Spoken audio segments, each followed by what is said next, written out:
Ya, assalamualaikum warahmatullahi wabarakatuh. Kembali lagi dengan Ibu dengan pelajaran yang sama tapi dengan materi yang berbeda. Nah, sebelum kita mulai materi kali ini, alangkah lebih baiknya kita berdoa dulu ya. Berdoa dengan agama dan kepercayaan masing-masing dimulai.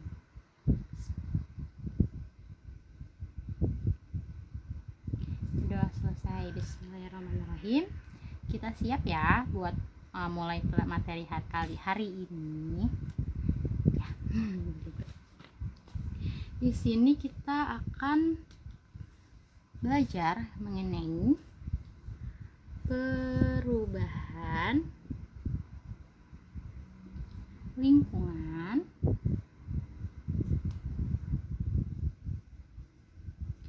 dan daur ulang limbah. Nah, dari materi ini udah kebayang belum kita tuh bakal belajar tentang apa aja kayak gitu? Pasti ya, udah jelas ya, pasti udah ketahuan tentang lingkungan, ruang lingkup lingkungan, pencemaran, ataupun dengan daur ulang limbahnya itu sendiri. Nah, pertama kita cari tahu pencemaran lingkungan itu definisinya apa sih? Pencemaran lingkungan itu definisinya apa? Coba kalian tahu? Ya, betul. Pencemaran lingkungan sendiri itu adalah berubahnya tatanan lingkungan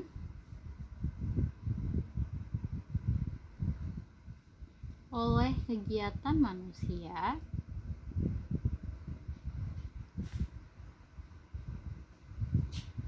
ataupun proses alaminya.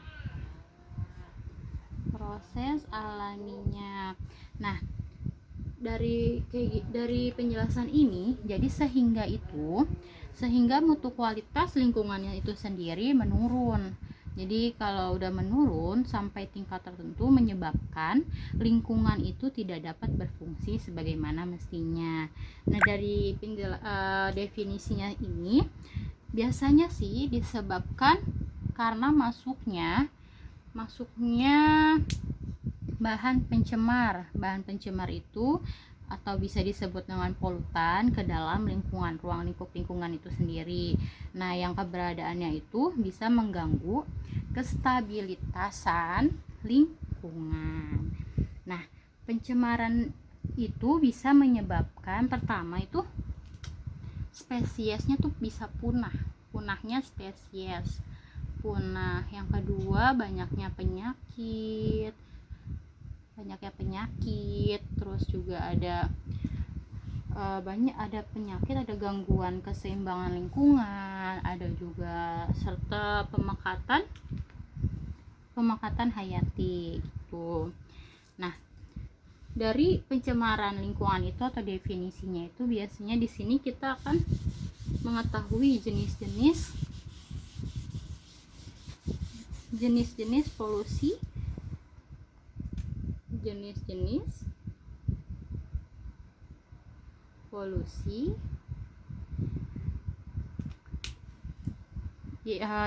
polusi berdasarkan tempat terjadinya kayak gitu. Nah, kita akan masuk ke yang pertama itu jenis polusi apa? Biasanya polusi air ya. Nah, air yang sehat itu air yang apa sih? Jadi kalau air yang sehat itu biasanya harus memenuhi 3 syarat. Nah, di sini harus ada 3 sifatnya nih. 3 syarat. Yang pertama ada fisika, ada kimia, dan yang terakhir ada biologi. Nah, kita pasti langsung tahu nih kalau misal di fisika air yang sehat itu air yang tidak berbau,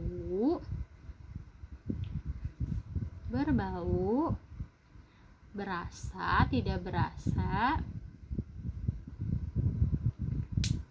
berasa dan tidak dan dia itu airnya harus jernih kayak gitu biasanya. Nah, kalau yang di kimia biasanya itu dia tidak berbahaya atau tidak beracun yang bisa menyebabkan gangguan penyakit di dalam tubuh kita, biasanya kayak gitu. Tidak berbahaya dan beracun. Tidak beracun dan berbahaya sama aja. Beracun dan berbahaya. Nah, yang terakhir ada sifat biologinya. Jadi kalau misalnya air yang sehat itu tidak mengandung mikroorganisme di dalamnya atau tidak mengandung mikroorganisme patogen yang menyebabkan bahaya di tubuh kita. Patogen. Tuh. Nah, biasanya juga kalau misalnya kita tahu polusi air itu biasanya harus mempertimbangkan sumber airnya. Nah, dari sekarang itu udah kelihatan sumber airnya juga udah tercemar. Nah, sumber air yang tercemar itu biasanya berasal dari limbah pabrik, limbah rumah tangga, limbah industri, atau bisa juga penangkapan ikan dengan racun gitu. Nah, dari polusi air ini udah jelas. Kalau sudah jelas, kita masuk ke polusi tanah. Polusi tanah. Nah, polusi tanah. Polusi tanah itu dapat terjadi melalui pertama pencemaran langsung dan pencemaran tidak langsung. Pencemaran langsung dan pencemaran tidak langsung. Nah, pencemaran langsung itu apa sih yang dimaksud yang di dalamnya? Nah, pencemaran langsung itu biasanya tuh dia menggunakan pupuk secara berlebihan. Penggunaan pupuk secara berlebihan bisa menyebabkan fungsi tanahnya menurun berlebihan. Maaf ya tulisannya jelek. Terus yang kedua, pemberian pestisida. Pemberian pestisida.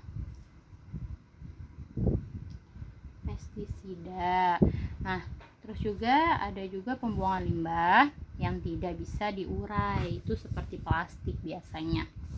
Nah, pencemaran yang gak langsungnya tuh apa sih? Pencemaran tidak langsung itu yang masuk itu pertamanya dari air dan udara. Biasanya sih kalau tanah pasti dia berkaitan lagi dengan polusi air atau polusi udara kayak gitu. Nah, udah jelas ya dari polusi tanah, kita masuk ke polusi udara yang terakhir. Polusi udara. Nah, dari sini nih, dari polusi udara itu digolongkan biasanya 3 kategori. 3 kategorinya itu apa? Pertama, pergesekan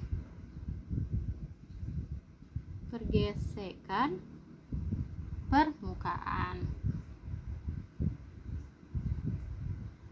Terus ada juga penguapan,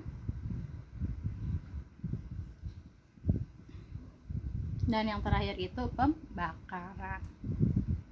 Dari kategori yang pertama, pergesekan permukaan. Pergesekan permukaan itu, ini pembakaran yang tadi yang ketiga ya. Nah, pergesekan permukaan itu yang di dalamnya itu penyebab utamanya biasanya itu penggergajian, terus ada pengeboran, terus juga ada pengusahaan biasanya tuh kayak kayu, minyak, aspal atau baja. Nah, yang kedua nih penguapan biasanya itu dari larut atau cat kayak gitu. Nah yang ketiga, pembakaran yang sering banget kita lihat yang dampaknya dari mengenai polusi udara itu sendiri. Yang pertama itu ada pembakaran kayu, pembakaran batu bara, pembakaran kokas atau pembakaran minyak yang mengandung karbon. Karbon itu kan jelek banget ya buat pernafasan kita, itu yang seharusnya kita menghirup oksigen, jadi kita menghirup karbon dioksida kayak gitu. Ya, itu dari jenis-jenis polusinya. Udah mengerti belum? Saya harap sih mengerti ya, karena gampang banget kok, ini yang sering banget kita jumpai di kehidupan sehari-hari, apalagi sekarang sudah banyak pembangunan yang menyebabkan banyaknya perubahan lingkungan seperti itu. Nah, yang kedua, tadi kan kita masuk ke pencemaran lingkungan. Nah, yang kedua itu ada perubahan lingkungan itu sendiri. Perubahan lingkungan. Nah, dari perubahan lingkungan itu ada beberapa tipe. Karena biasanya tuh karena perbuatan manusia terhadap daur biologi, jadi dikelompokkan menjadi satu, bertambahnya dalam volume dan kecepatan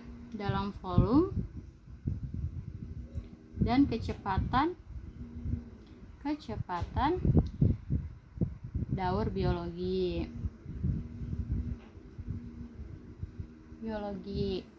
Yang kedua, bertambahnya volume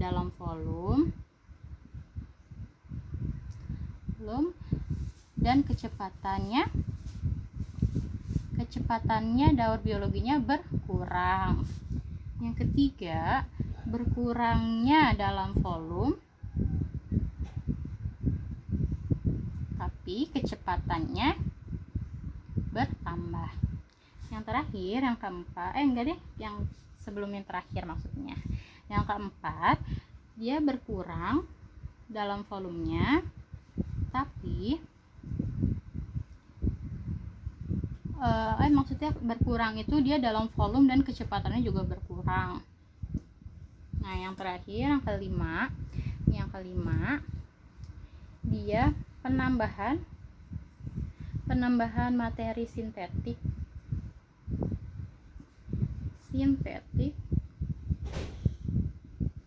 mempunyai dampak terhadap daur biologi kayak gitu.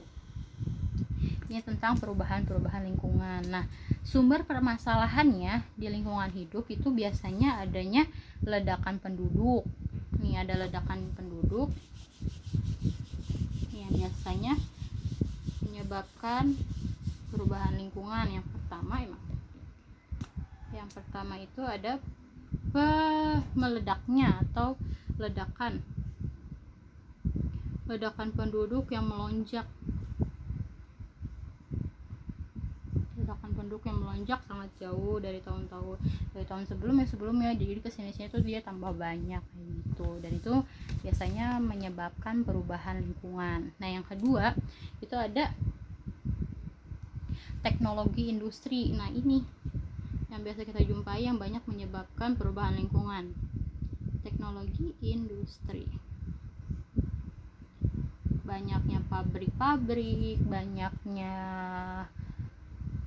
yang lahan-lahan yang sudah dibangun jadi perumahan kayak gitu. Jadi yang tadinya dia sawah-sawah berubah jadi perumahan atau jadi pabrik-pabrik yang tinggi, itu yang menyebabkan perubahan lingkungan. Nah, yang terakhir ada kerusakan hutan. Ini yang paling meresahkan. Hutan itu sendiri kan fungsinya untuk masuknya oksigen atau yang menjaga oksigen kita kayak gitu, tapi ini dirusak, makanya banyak perubahan lingkungannya di sini kayak gitu. Nah, yang terakhir dari perubahan, pencemaran dan jenis-jenis polusi, sebelum terakhir sih maksudnya, apa sih upaya-upaya yang dapat kita lakukan atau upaya pelestariannya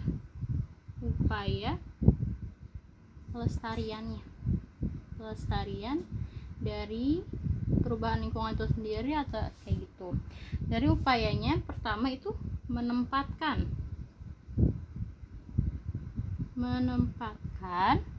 daerah industri jauh dari pemukiman penduduk. Yang kedua, pembuangan limbah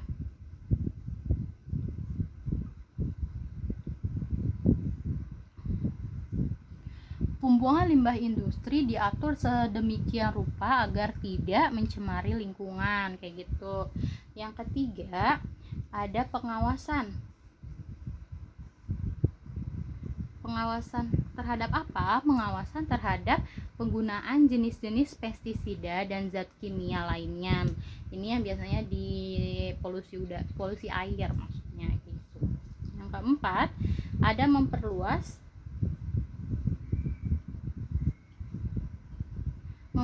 gerakan penghijauan. Jadi yang tadinya banyak sawah-sawah dijadikan perumahan atau sawah-sawah dijadikan pabrik, maka dari itu mari kita lakukan memperluas lagi gerakan penghijauan kayak gitu. Nah, yang kelima itu ada tindakan tegas bagi si pelaku pencemaran ini yang nggak bisa kita biarkan kayak gitu. Nah, dari upaya-upaya pelestarian dari perubahan lingkungan, jadi kita udah tahu nih apa aja yang harus kita lakukan untuk upaya pelestariannya. Nah, sekarang kita masuk ke limbah dan daur ulang. Limbah nih yang bisa menyebabkan perubahan lingkungan, tapi dari limbah sendiri bisa kita masukkan jadi daur ulang limbah, jadi masih bisa kita manfaatkan lagi kayak gitu. Limbah dan daur ulangnya.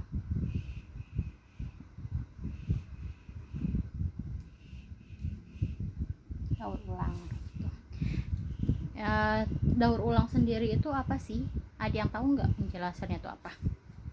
Daur ulang itu apa? Dari penjelasannya itu suatu proses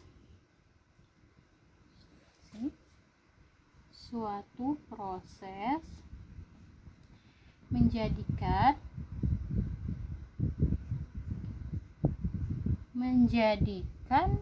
barang-barang bekas menjadi bahan baru yang masih layak kita pakai kembali kayak gitu, dengan tujuannya mencegah adanya yang tadi penumpukan sampah limbah sehingga dapat dimanfaatkan lagi kayak gitu. Biasanya nih dari daur ulang itu kita dapat mengetahui metodenya itu seperti apa kayak gitu. Yang pertama biasanya ada reuse. Reuse itu sendiri memanfaatkan ulang, menggunakan kembali barang-barang bekas yang masih layak. Jadi menggunakan kembali barang-barang bekas yang masih layak untuk digunakan lebih lanjut. Nah, yang kedua ada reduce. Nah, reduce itu apa? Reduce itu mengurangi. Jadi kita mengurangi bentuk-bentuk kegiatan atau perilaku yang bisa mengurangi produksi sampah. Yang ketiga itu ada recycle. Nah, ini recycle, dia mengolah kembali, jadi memanfaatkan barang bekas dengan mengolah materinya untuk dapat digunakan kembali kayak gitu. Yang keempat ada replace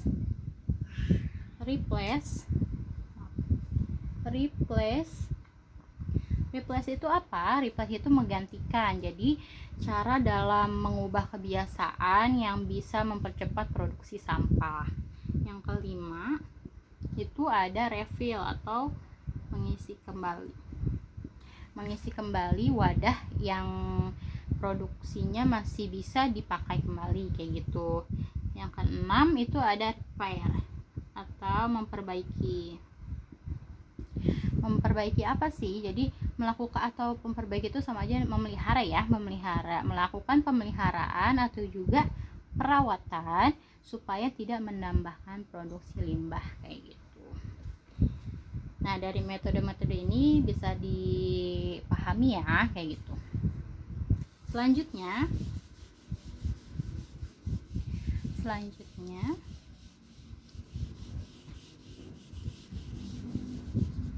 yang akan kita bahas yaitu tentang aktivitas manusia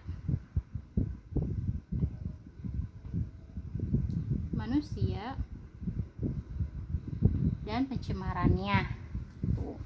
Nah, biasanya aktivitas manusia apa sih yang bisa menyebabkan pencemaran atau yang biasa kita lihat sehari-hari, yang udah sering banget kita lihat itu biasanya tuh ada penebangan hutan secara besar-besaran. Yang kedua, ada perburuan liar. Yang ketiga, ada pembukaan lahan yang tadi kita jelasin, pembukaan lahan. Saya bisa dilihat ya, pembukaan lahan untuk pemukiman atau yang biasanya pembangunan perumahan atau KPR yang biasa kita lihat sekarang ya, banyak perumahan gitu. Nah, dari penebangan hutan sendiri itu nantinya dampaknya yang paling jelas itu hutan menjadi rusak. Nah, dari hutan rusak sendiri bisa terganggunya keanekaragaman, yang ada di dalamnya, satwa-satwa atau flora-flora, jadi terganggu keanekaragamannya. Nah, dari hutan sendiri kan satwa juga jadi nggak punya rumah kayak gitu. Masuk ke perburuan liar. Nah, ini perburuan liar sendiri menyebabkan satwa itu menjadi punah. Makanya sekarang banyak satwa-satwa yang dilindungi kayak gitu. Nah, pembukaan lahan untuk pemukiman ini yang dampaknya kita bisa rasakan sekarang. Yang pertama itu ada banjir, erosi,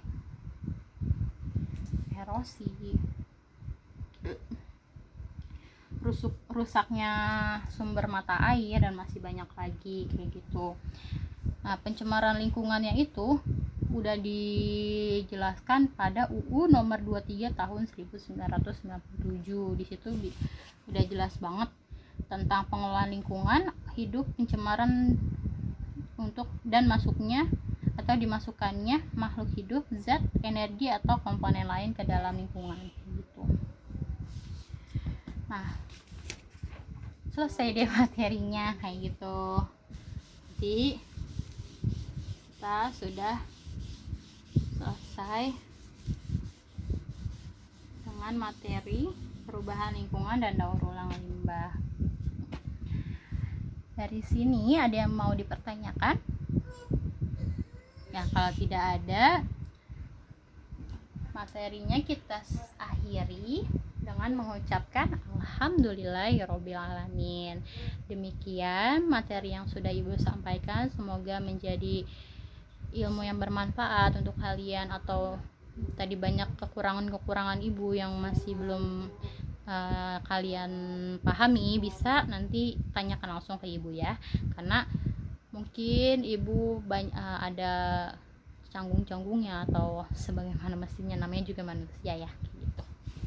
Oke, dari materi ini sudah selesai dan semoga kalian juga paham. Demikian, wassalamualaikum warahmatullahi wabarakatuh, dan terima kasih sudah mendengarkan materi Ibu kali ini. Terima kasih.